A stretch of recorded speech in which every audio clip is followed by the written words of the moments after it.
Now आगे हमें देखना है transmission of heat. Transmission of heat मतलब हीट ट्रांसफर, उल्टा लिखा है बुक में, हीट ट्रांसफर लिखा है, हमने लिखा है transmission of heat. Okay, so heat transfer और ट्रांसमिशन ऑफ हीट मतलब हीट एक जगह, ट्रांसफर मतलब क्या है, इसका ट्रांसफर हो गया, ट्रांसफर हो गया मतलब क्या, एक जगह से दूसरी जगह शिफ्ट हो गया, चला गया, डन। तो हमारी हीट अगर एक जगह से दूसरी जगह चली जाएगी तो उसी को बोलते हैं हम हीट ट्रांसफर और ट्रांसफर ऑफ हीट। तो भाई हीट एक जगह से दूसरी जगह जा क्यों रही है, पहली बात तो ये, क्यों जा रही है? वेरी गुड, एक जगह से दूसरी जगह क्यों जा रही है हीट? टेम्परेचर डिफरेंस की वजह से। अगर टेम्परेचर डिफरेंस ना हो तो हीट एक जगह से दूसरी जगह जाएगी ही नहीं। ये तो पहली बात हो गई, ये तो हमने कल ही डिस्कस किया था, हीट फ्लो होता क्यों है, due to the temperature difference. अच्छा, ओके, तो there are basically 3 modes of heat transfer और ट्रांसफर ऑफ हीट। कौन कौन से? एक है, मैंने मोटा मोटा समझा दिया था तुम्हें, ओके, जब हम वो डिस्कस कर रहे थे आगे का पार्ट वही।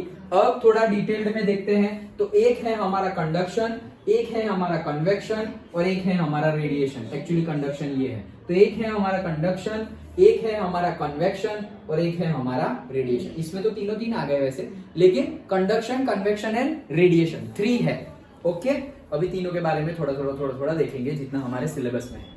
स्टार्ट करें। ओके, तो कंडक्शन, कन्वेक्शन एंड रेडिएशन। तो देखो ये फिगर है ना, उसमें तीनों तीन आ गए हैं, तो तीनों तीन समझते हैं। देखो क्या है ये हम क्या कर रहे हैं, कुछ जलाया हुआ है हमने, ओके, बॉनफायर, ओके, और तुम मैगी बना रहे हो, ओके, माउंटेन पे जाके ट्रैकिंग करके मैगी बना रहे हो। अच्छा ठीक है, तो क्या किया तुमने, डायरेक्टली तो तुमने रखा नहीं, गैस स्टोव जैसे तो है नहीं कि कोई एक चीज डायरेक्टली गर्म कब होगा, जैसे कि अभी आते हैं पता है वो इलेक्ट्रिकल, ओके, तो इलेक्ट्रिकल डायरेक्ट उसके ऊपर रख देना है और इलेक्ट्रिसिटी ऑन करेंगे, उसमें गैस कंज्यूम होगा नहीं, डायरेक्टली वो प्लेट गर्म हो जाएगी उसके ऊपर, और प्लेट डायरेक्टली कांटेक्ट में होती है हमारे यूटेंसिल के, और वो यूटेंसिल डायरेक्टली हमारे खाने के कांटेक्ट में होती है, तो वो भी पक जाएगा, तो वो कंडक्शन है। डायरेक्टली टच हो वो क्या है, कंडक्शन, डायरेक्टली टच, डन।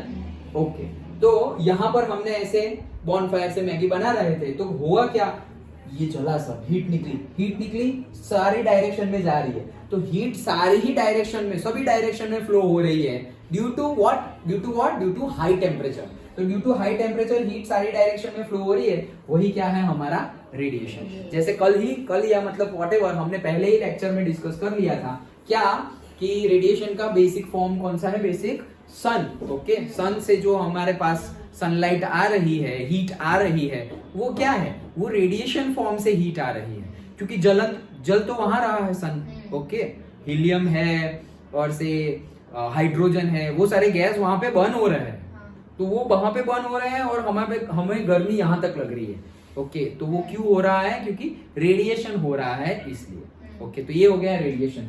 दूसरा होता है कन्वेक्शन। कन्वेक्शन तो अभी जैसे हमने समझा क्या, ट्रांसफर होगा, जैसे कि कल मैंने कन्वेक्शन का मतलब, इससे पहले मैंने कन्वेक्शन का जो बताया था वो एग्जांपल दिया था, याद है कौन सा, correct, okay, sea breeze land breeze वाला कंसेप्ट, कि तुम ऐसे ओशन बैंक पे या फिर रिवर बैंक पे बैठे हुए हो, ओके, यहाँ पे बैठे हुए हो, हमारे नर्मदा ब्रिज पे आज आरती है ना, ओके, चलो, सो ऐसे बैठे हुए हो, तो ठंडी ठंडी हवाएं आ रही है। वो कब ठंडी ठंडी हवाएं आएगी, अभी सपोज तुम दोपहर में भी जाओ, सर अभी तो गर्म आनी चाहिए, गर्म नहीं आएगी। क्यों गर्म नहीं आएगी, क्योंकि एटमॉस्फेयर गर्म है, लेकिन एटमॉस्फेयर जितना गर्म है उतना पानी गर्म नहीं है, पानी तो ठंडा ही है, दोनों ही गर्म है, लेकिन एटमॉस्फेयर सपोज 30 डिग्री पे हो तो पानी 30 पे नहीं होगा, पानी किस पे होगा, 30 से कम पे होगा।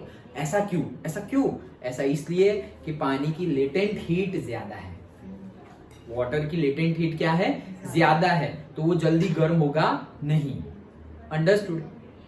लेटेंट हीट ज्यादा मतलब क्या, तुम टेम्परेचर दे रहे हो और ले रहा है, लाइक दैट, समझ में आया, और जल्दी टेम्परेचर इंक्रीज नहीं करेगा, डन। हाँ, तो वहां पर तुम रिवर बैंक पर बैठे हुए हो, साबरमती रिवर फ्रंट, अपना नर्मदा रिवर फ्रंट, वहां पे बैठे हुए हो और ठंडी ठंडी हवाएं आ रही है, तो जो हवा आई वो तो ठंडी नहीं थी, लेकिन वो पानी पे से होकर आई, तो हवा गर्म थी, एटमॉस्फेयर का जो टेम्परेचर होगा वही एयर का टेम्परेचर होगा, तो वो एयर का टेम्परेचर एटमॉस्फेयर का टेम्परेचर है, मान लो वो 30 है और पानी है 25 पे, तो वो एयर आ रही है और वो गर्म है और वाटर ठंडा है 20, उसकी कंपेयर में ठंडा है 25 वाला, तो ये गर्म और ठंडा, सो हीट फ्लो होगा from hot to cold temperature.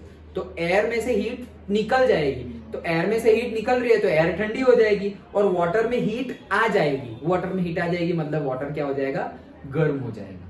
तो हीट चली गई ना एयर में से, क्यों, इसके कांटेक्ट में आने से चली गई। अगर वाटर के कांटेक्ट में नहीं आती तो जाती ही नहीं। अभी भी यहाँ पर एयर है तो वो तो ठंडी नहीं लग रही है, क्यों, क्योंकि वाटर के कांटेक्ट में नहीं है इसलिए। अरे वो सिंपल हमारा वाटर कूलर वाला, सॉरी एयर कूलर वाला एग्जांपल, एयर कूलर, अब तो हम एसी का जमाना है लेकिन एयर कूलर मेरे घर पे दोनों है, एयर कूलर भी है। तो एयर कूलर मतलब क्या, उसमें हम याद हो तो या पता हो तो पानी डालते हैं हम, ओके, तो पीछे पानी डाल दिया, अंदर छोटी सी मोटर होती है, इलेक्ट्रिकल पंप हमारा, तो वो पानी, वो पंप क्या करता है, पानी को ऐसे ऊपर भेजेगा और पानी नीचे गिरेगा, ऊपर से ग्रेविटेशनल फोर्स से नीचे गिरेगा। जैसे ही नीचे गिर रहा है हमने फैन ऑन कर दिया है तो यहाँ से हवा वो फैन खींच रहा है। जैसे यहाँ पर हमने फैन ऑन किया तो ऊपर की हवा खींच के वो नीचे दे रहा है। तो यही फैन को ऐसे मैंने कूलर के पास ऐसे रखा दिया तो यहाँ की एयर खींच के वो इस साइड देगा। तो वो एयर जो आ रही है वो तो एटमॉस्फेयर वाली है, टेम्परेचर वाली, लेकिन पानी के साथ कांटेक्ट में होके आ रही है और पानी ठंडा डाला। कभी कभी तो हम आइस भी डाल देते हैं कि और ठंडा लगे, ओके, तो हमने वो डाल दिया तो हुआ क्या, हीट एक्सचेंज हुआ। ये जो हीट एक्सचेंज हुआ, हीट एक जगह से दूसरी जगह में चली गई, हीट एयर में थी और चली गई वाटर में, तो हीट का ट्रांसफर हो गया। ये मोड कौन सा है, ये मोड है कन्वेक्शन। यहां पर भी टच नेसेसरी है, यहां पर भी कांटेक्ट नेसेसरी है, लेकिन फ्लो हो रहा है यहां पर। दोनों में से एक का क्या होगा, फ्लो होगा। एयर फ्लो होके आ रही है ना वाटर पे से, भले ही वाटर स्टिल हो लेकिन एयर तो फ्लो होके आ रही है। अंडरस्टूड, समझ में आया, पक्का, ओके। अगर कन्वेक्शन है और कंडक्शन है तो बेसिक डिफरेंस तुम कहां लेके आओगे, बेसिक डिफरेंस आएगा कि हम सॉलिड्स में जनरली कंडक्शन की बात करते हैं और फ्लूइड्स में हम कन्वेक्शन की बात करते हैं। डन, ओके, समझ में आ गया। तो ये कन्वेक्शन और रेडिएशन का तो अभी हमने सन एग्जांपल लिया ही है, ओके। तो रेडिएशन, तो वैसे भी यहाँ पर भी तीनों हो रहा है। जैसे कि यही कंटेनर को जो तुम मैगी बनाने के लिए रखा हुआ है पैन, उसको तुमने ये हैंडल से पकड़ा हुआ है और वो हैंडल है लोहे का, तो क्या होगा, ये गर्म होगा और ये लोहा गर्म होते हुए ये हैंडल को भी गर्म करेगा और फिर उई माँ ऐसे करके छोड़ दोगे। डन, ओके, तो वो तुम्हारी मैगी गई अंदर। Done, okay. तो ये यहां से यहां ट्रांसफर कैसे हुई, यहां पर तो कोई हवा चल रही उसकी वजह से गर्म हो गया क्या, नहीं, ये तो कंटिन्यूअसली ये मेटल के कांटेक्ट में था और गर्म हो गया, दैट इज कंडक्शन। सिंपल है। तो ये तीन मोड हमें देखने वाले हैं, कंडक्शन, कन्वेक्शन एंड रेडिएशन। समझ में आ गया। कन्वेक्शन तो यहाँ पर तुम बॉइलिंग का फिनोमिनन भी देख सकते हो, क्या अभी जो हमने समझा था, यहाँ पे गर्म हो रहा है तो नीचे वाला पानी क्या हो गया, गर्म हो गया। नीचे वाला पानी के मॉलिक्यूल्स, वाटर मॉलिक्यूल्स गर्म हो गए तो वो डेंसिटी कम हो गई, डेंसिटी कम हो गई तो वो कहां जाएंगे, ये देखो एरो दिखाया गया है, दिख रहा है, व्हाइट एरो दिखाया है। ये पानी गर्म हो गया तो ये गया ऐसे ऊपर, क्यों ऊपर गया, क्योंकि टेम्परेचर इंक्रीज होने से उसकी डेंसिटी क्या हो गई, डिक्रीज हो गई। और ये भाई साहब तो ऊपर ही थे, वो तो ठंडे थे, अभी ये लोग चले गए तो वहां तो खाली जगह हो गई। खाली जगह में कौन चला जाएगा, ये भरने के लिए चला जाएगा। क्यों, यही क्यों जाएगा भाई, ऊपर से एयर आके क्यों नहीं चली गई, क्योंकि इसकी डेंसिटी ज्यादा है, जिसकी डेंसिटी ज्यादा हो वो नीचे चला जाएगा। तो एयर की कंपेयर में इसकी डेंसिटी ज्यादा है इसलिए पानी ही आ जाएगा। तो ये पानी नीचे आ गया और गर्म पानी ऊपर चला गया, मतलब गर्म ऊपर चला गया, ठंडा नीचे आ गया, फिर से वो होता ही रहेगा। तो फिर से अगेन गर्म ऊपर गया, ठंडा नीचे आया, गर्म ऊपर गया, ठंडा नीचे आया, लाइक दैट, वैसे ही चलता जाएगा। ओके, तो ये दो पार्ट ऑफ लिक्विड हो गए ना, एक ठंडा लिक्विड और एक ठंडा लिक्विड और एक गर्म लिक्विड। तो दोनों एक दूसरे के कांटेक्ट में तो आ रहे हैं लेकिन फ्लो भी हो रहा है, सर्कुलर ऐसे फ्लो है, ऐसे ऐसे ऐसे फ्लो है। डन, कांटेक्ट में भी है, कांटेक्ट में भी है, विदाउट कांटेक्ट थोड़ी होगा, कांटेक्ट में भी है और ऐसे ऐसे ऐसे ऐसे ऐसे फ्लो है। डन, तो हो गया कन्वेक्शन। हाँ बोलो, कोई डाउट?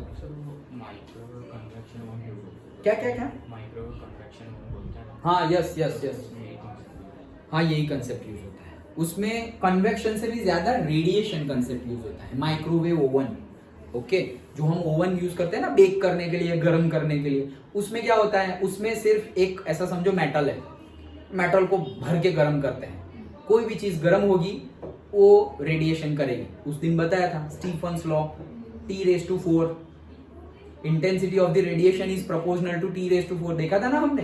ओके, तो वो टेम्परेचर थोड़ा भी बढ़ा, वो उसका 4 बढ़ जाएगी इंटेंसिटी ऑफ द रेडिएशन। जिसका भी टेम्परेचर है उसका रेडिएशन होगा।